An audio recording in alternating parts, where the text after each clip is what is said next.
मेरी चाची ने चिड़िया और चकोर पाल रखे हैं।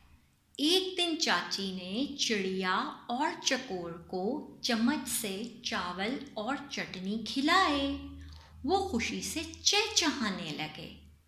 चाची, चिड़िया, चकोर, चम्मच, चावल, चटनी, इन तमाम लफ्ज़ों के शुरू में एक जैसी आवाज़ सुनाई दे रही है और वो आवाज़ है च की आवाज़।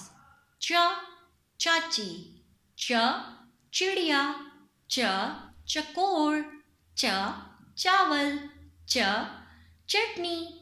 और ये जो चा है ये आवाज़ है हरूफे तहज्जी के रुकन चे की।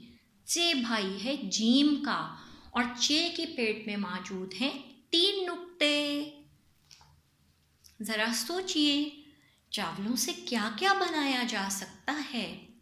चिड़िया की आवाज़ कैसी होती है?